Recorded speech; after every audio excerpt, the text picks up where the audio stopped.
Hello everyone and welcome to UGC NET mentor. Guys, UPPSC में जो exam हुआ था जीडीसी का, government degree college assistant professor का, उसकी जो पेपर 2 है उसकी आंसर कीज भी रिलीज कर दी गई है। जीएस की आंसर कीज पहले आ गई थी, बट जो पेपर 2 था आपका सब्जेक्ट का, उसकी आंसर कीज भी रिलीज कर दी गई है। ऑलमोस्ट सभी सब्जेक्ट की हो गई है, कुछ सब्जेक्ट अभी बाकी हैं। तो आज की इस वीडियो में हम बात करेंगे कि आपके सब्जेक्ट की कट ऑफ कितनी जाने वाली है और आपको मेंस की तैयारी कैसे करनी चाहिए। तो गाइस मेक श्योर आप इस वीडियो को एंड तक जरूर देखें ताकि आपको हर चीज अच्छे से क्लियर हो जाए। तो गाइस देखिए, Uttar Pradesh public service commission की यूपीपीएससी की ऑफिशियल वेबसाइट पर अगर आप विजिट करेंगे तो यहाँ पे आपको दिख जाएगा, नीचे की तरफ आप लोग आएंगे, यहाँ पे आपको दिख जाएगा आंसर की वाला ऑप्शन। यहाँ आपको दिख रहा होगा आंसर की करके, तो आपको इसी वाले लिंक पे क्लिक करना है। चलो मैं एक बार इसको क्लिक करके ओपन कर लेता हूँ। ओके, तो गाइस देखिए, जैसे मैंने इसको ओपन किया तो मेरे सामने इस तरीके से जो है आंसर कीज आ चुकी हैं। और यहाँ पर देखो लिखा हुआ है, ये जो जनरल स्टडीज है ऑल 28 सब्जेक्ट, सभी सब्जेक्ट की जो आंसर कीज हैं जीएस की सबकी आ चुकी हैं। और जो पेपर 2 है आपका सब्जेक्ट वाला, उसमें केवल बॉटनी की आई है, physical education, physics, chemistry, history, pol science और म्यूजिक ज्ञान वोकल की आई है। और बाकी जो सब्जेक्ट हैं जैसे कॉमर्स हो गया, हिंदी साहित्य हो गया, इनकी अभी आंसर कीज आना बाकी है। तो कल परसों में, या हो सकता है कि आज भी आंसर कीज आ सकती है वेबसाइट पे। तो जैसे आएंगे मैं उसके बारे में भी अपडेट दे दूंगा। बट अभी हम बात कर लेते हैं गाइस कि आपकी कट ऑफ कितनी जा सकती है, कितने आपके मार्क्स होने पे या कितने क्वेश्चन सही होने पे आपको मेंस की तैयारी स्टार्ट कर देनी चाहिए, प्लस मेंस की तैयारी करनी कैसे होगी, हम इसके बारे में भी बात कर लेते हैं। तो गाइस देखिए, हम कुछ सब्जेक्ट की बात कर लेते हैं जो पॉपुलर सब्जेक्ट हैं, जिसमें ज्यादातर एस्पिरेंट्स अपीयर करते हैं।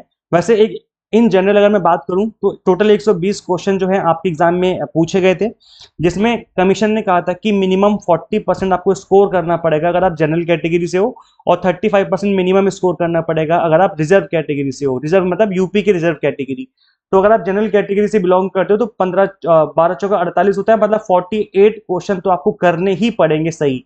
12 चौका 48 हो गया ना, है ना, मतलब 48 क्वेश्चन आपको करने पड़ेंगे। अगर इससे कम आपका स्कोर हो रहा है, इससे कम नंबर बन रहे हैं पेपर 1 पेपर 2 दोनों के मिला करके, तो इसका मतलब है कि आप डिस्क्वालीफाई हो जाएंगे। 48 नंबर से कम अगर बन रहे हैं तो डिस्क्वालीफाई हो जाएंगे, आप लोग मेंस में अपीयर नहीं कर पाएंगे। तो ये 48 क्वेश्चन की बात कर रहा हूं, मैं मार्क्स की बात नहीं कर रहा हूं। 48 इज द मिनिमम क्वालिफिकेशन, इतने तो आपको करने ही पड़ेंगे किसी भी हालत में सही। अब हम बात कर लेते हैं कट ऑफ की। तो गाइस देखो, इन जनरल अगर हम बात करें, इन जनरल का मतलब है कि लगभग लगभग सभी सब्जेक्ट कवर हो जाएंगे इसमें। अगर आपके 120 में से 60 प्लस क्वेश्चन सही बन रहे हैं, 55 से 60 क्वेश्चन से ज्यादा ही क्वेश्चन आपके सही बन रहे हैं, तो आपके चांसेस हैं कि आपका हो जाना चाहिए। 55 क्वेश्चन मिनिमम होने चाहिए, और बाकी से ज्यादा हो तो अच्छा रहेगा। मतलब 55 से 60 के आसपास अगर बन रहा है, आपका स्कोर आ रहा है, तो आप मान के चलिए कि आपका प्री हो जाएगा, आपको मेंस की तैयारी स्टार्ट कर देनी चाहिए। अगेन मैं बता दूं कि ये मैं आपको इन जनरल बता रहा हूँ, क्योंकि सभी सब्जेक्ट की कट ऑफ अलग अलग जाती है, सभी सब्जेक्ट के जो मार्क्स हैं वो अलग अलग एस्पिरेंट्स जो है स्कोर करते हैं, टफनेस लेवल भी अलग अलग रहता है। तो ये मैं इन जनरल बता रहा हूँ कि इतनी तो मिनिमम होनी ही चाहिए। अब गाइस ये मैं कैसे बता पा रहा हूँ, मैंने पोल क्रिएट किया था अपने चैनल पे, मैंने 2 पोल क्रिएट किए थे।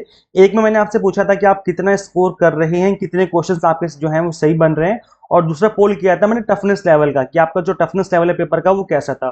तो दोनों ही पोल में काफी सारे एस्पिरेंट्स ने पोल किया है, प्लस जो हमसे पढ़ रहे थे एस्पिरेंट्स उन्होंने भी हमें बताया, पर्सनली मैसेज भी किया, व्हाट्सएप भी काफी सारे एस्पिरेंट्स से बात हुई, मैंने एग्जाम वाले दिन फीडबैक भी लिया था काफी सारे एस्पिरेंट्स का। तो इन सभी बातों को ध्यान में रख करके मैं कट ऑफ बता रहा हूँ कि इतनी कट ऑफ जाने के जो है वो चांसेस रहेंगे। बाकी अगर मैं सब्जेक्ट स्पेसिफिक बात करूं तो गाइस देखिए, अगर हम बात करें एजुकेशन वाले सब्जेक्ट की, एजुकेशन की जा सकती है 65 क्वेश्चन के आसपास। अगर 65 प्लस क्वेश्चन है तो चांसेस हैं। कॉमर्स की जो कट ऑफ जाएगी, कॉमर्स की कट ऑफ जा सकती है 55 क्वेश्चन प्लस। अगर आपने इतने क्वेश्चन सही किए हैं तो चांसेस हैं कि आपका हो जाना चाहिए प्री एग्जाम। अगर गाइस हम बात करें केमिस्ट्री सब्जेक्ट की, तो 50 से 55 के आसपास मान के चलिए, क्योंकि थोड़ा पेपर टफ था। इसके अलावा अगर हम बात करें फिजिक्स की, तो फिजिक्स में वही 55 क्वेश्चन के आसपास मान के चलिए। इसके बाद अगर हम बात करें हिंदी साहित्य की, अगर हम बात करें हिंदी की, तो ये 65 से 70 क्वेश्चन के आसपास, क्योंकि पेपर जो थोड़ा मीडियम लेवल का था ना, बहुत ज्यादा टफ था ना बहुत आसान था। इसके बाद गाइस अगर हम बात करें इकोनॉमिक्स की, अर्थशास्त्र की, तो इसमें भी आपका 55 से 60 के आसपास मान के चलिए कि इतनी कट ऑफ जाएगी, बहुत ज्यादा कट ऑफ नहीं जाने वाली है। अगर हम बात करेंगे इस पॉलिटिकल साइंस की, पॉलिटिकल साइंस की कट ऑफ जाने की उम्मीद है 65 से 70 के आसपास। तो ये मैं एक अप्रोक्स वैल्यू बता रहा हूँ, इससे कम या ज्यादा भी हो सकती है। एक अप्रोक्स वैल्यू हम यहाँ पर बता रहे हैं बेस्ड ऑन द पोल, जो हमने पोल क्रिएट किए थे चैनल पे। इसके अलावा अगर हम बात करें जियोग्राफी की, तो ये जा सकती है आपकी 65 से 70 क्वेश्चन के आसपास। अगर हम बात करें हिस्ट्री की, हिस्ट्री यानी कि इतिहास की बात करें, तो इतिहास की जा सकती है आपके लगभग 55 से 60 के आसपास। तो ये कुछ पॉपुलर सब्जेक्ट हैं, अगर आपका सब्जेक्ट रह गया है तो मुझे माफ कर दीजिए, बिकॉज मैं सभी सब्जेक्ट के बारे में तो नहीं बता सकता। लेकिन हाँ ये है गाइस कि अगर हम बात करें इन जनरल सभी सब्जेक्ट की बात करें तो लगभग लगभग जो कट ऑफ जाएगी, एवरेजली मैं बता रहा हूँ 55 से 60 के आसपास ही जाएगी। कट ऑफ बहुत ज्यादा ऊपर भी नहीं जाएगी, बहुत ज्यादा कम भी नहीं जाएगी। अगर आप इतना स्कोर कर पा रहे हैं तो चांसेस हैं कि आपका प्री एग्जाम हो जाना चाहिए और आपको मेंस की तैयारी स्टार्ट कर देनी चाहिए। अब गाइस देखो मेन क्वेश्चन ये आता है कि मेंस की तैयारी स्टार्ट कैसे करें, क्योंकि अब जो है आपको अप्रोच बदलने की जरूरत है। अब आपको जो तैयारी है उसकी स्ट्रेटेजी बदलने की जरूरत है, क्योंकि अभी तक आप एमसीक्यूज की तैयारी कर रहे थे, बट अब आपको डिस्क्रिप्टिव लिखना आना चाहिए, आपको एक्सप्लेन करना आना चाहिए। तो गाइस ऐसे में क्या करें फिर?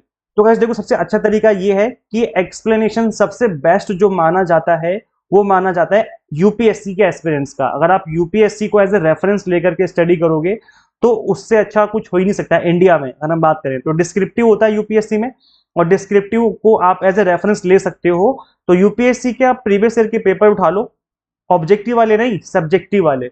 सब्जेक्टिव वाले आप पीवाईक्यूज मार्केट में आपको पीवाईक्यूज बुक मिल जाएगी।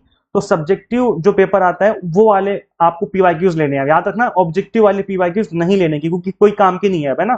तो सब्जेक्टिव वाले ही आपको प्रैक्टिस करने हैं। तो आप ये देख लो जो आपका सब्जेक्ट जैसे कॉमर्स हो गया या आपका पॉलिटिकल साइंस हो गया, है ना, या इस तरह के जो सब्जेक्ट है वो आपको आराम से यूपीएससी के अंदर मिल जाते हैं। तो जो भी आपका सब्जेक्ट जैसे जैसे हिस्ट्री हो गया, जो भी आपका सब्जेक्ट है आप उसको सर्च करिए, अगर यूपीएससी में अवेलेबल है वो तो उसका पीवाईक्यूज मार्केट से ले लो और उसके थ्रू प्रैक्टिस करना स्टार्ट कर दो। मैं इसलिए बोल रहा हूँ यूपीएससी बिकॉज इसका जो डिस्क्रिप्टिव होता है, जो आंसर राइटिंग होती है वो बेस्ट मानी जाती है, बहुत क्वालिटी बेस्ड इसमें जो है आंसर देखने को मिलते हैं। तो इस वजह से इसके थ्रू आप प्रैक्टिस कर सकते हैं। दूसरा तरीका ये भी है प्रैक्टिस करने का, ये तो आपको करना ही करना है, करना ही चाहिए। दूसरा ये है कि जो भी पीजीटी के एग्जाम हुए हैं अभी रिसेंटली जो भी पीजीटी के एग्जाम हुए हैं यूपी के अंदर, यूपीपीएससी में एग्जाम हुए रिसेंटली, आप इन पीजीटी के जो एग्जाम हुए डिस्क्रिप्टिव वाले उन क्वेश्चंस की प्रैक्टिस करिए, क्योंकि पीजीटी के अंदर बहुत हद तक सेम सिलेबस रहता है आपका असिस्टेंट प्रोफेसर वाला। कुछ चीजें अलग रहती हैं, बिल्कुल सेम नहीं है, कुछ चीजें बिल्कुल अलग हैं, लेकिन पीजीटी के अंदर काफी हद तक सेम सिलेबस है। तो वहां के क्वेश्चंस को एज ए रेफरेंस आप लेकर के उनकी प्रैक्टिस कर सकते हो। दूसरा ये है कि यूपी में, क्योंकि प्रयागराज में आपका इंटरव्यू होगा और प्रयागराज में ही कमीशन बेस्ड है, तो इलाहाबाद जो यूनिवर्सिटी है इसमें जो पोस्ट ग्रेजुएशन में जो एग्जाम होते हैं, फाइनल एग्जाम होते हैं, उनको भी आप एज ए रेफरेंस ले सकते हो प्रैक्टिस करने के लिए, उन क्वेश्चंस का रेफरेंस ले सकते हो। तो ये तरीके हैं प्रैक्टिस करने के। इसके अलावा अभी एग्जाम हुआ था एचपीएससी का, हरियाणा पब्लिक सर्विस कमीशन का, तो इसको आप ले लो क्योंकि इसका भी डिस्क्रिप्टिव एग्जाम हुआ था, तो आप इसको एज ए रेफरेंस ले सकते हो प्रैक्टिस करने के लिए, क्योंकि प्रैक्टिस तो करनी है आपको। तो इसको भी आप एज ए रेफरेंस ले सकते हो, क्योंकि बाकी कमीशन ने तो अभी तक करवाई नहीं डिस्क्रिप्टिव एग्जाम, अभी फिलहाल एचपीएससी ने डिस्क्रिप्टिव एग्जाम आपका लिया है। तो इसको आप जरूर रेफरेंस लीजिए, इससे जो है आपकी तैयारी अच्छे से होती रहेगी और मिनिमम टाइम में ऐसे ही तैयारी करने का बेस्ट तरीका है। एग्जाम जो है मेंस आप देखिए कि लगभग लगभग वही सितंबर के एंड में, जो किसी के सितंबर के एंड में, किसी के जुलाई में भी एग्जाम है, किसी के अक्टूबर में भी जाएंगे, तो क्योंकि डेट आगे आगे पीछे रखी, किसी का सेम, सभी का सेम डे एग्जाम नहीं है, मेंस अलग अलग दिन पे एग्जाम कंडक्ट होगा। तो इस बात का आपको ध्यान रखना है, क्योंकि अब देखो जो रिजल्ट आएगा आपका, अभी जून का महीना चल रहा है, जून एंड तो आप मान के चलो, जून एंड तो हो ही जाएगा रिजल्ट आते आते, क्योंकि अभी तो आंसर की भी नहीं आई सबकी, कुछ सब्जेक्ट की आंसर की भी बाकी है, फिर कुछ क्वेश्चन चैलेंज भी किए जाएंगे, तो रिजल्ट आने में टाइम लगेगा। अभी जून का एंड या फिर जुलाई के फर्स्ट वीक में जाके रिजल्ट आ जाना चाहिए।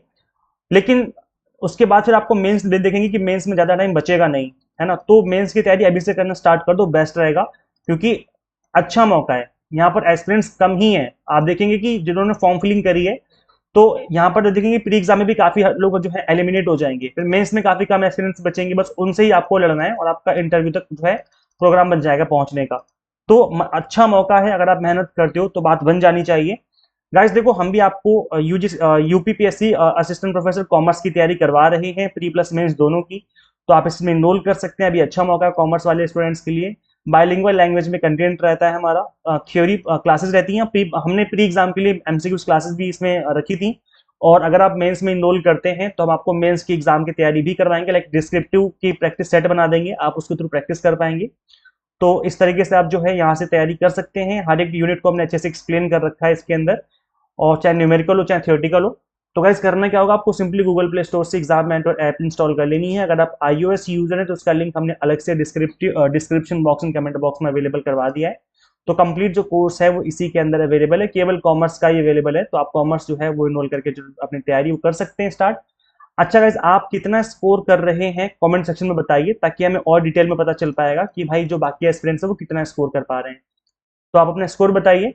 और जितनी भी मैंने यहाँ पर कट ऑफ बताई है वो मैंने क्वेश्चंस की फॉर्मेट में बताई है। 120 क्वेश्चन में से 55 से 60 क्वेश्चन बताए मैंने, याद रखिए, मार्क्स नहीं बताए मैंने, क्वेश्चंस बताए हैं। अच्छा, एक क्वेश्चन ये भी था कि सर जीएस में अलग से पास होना जरूरी है, तो ऐसा कुछ भी नहीं है।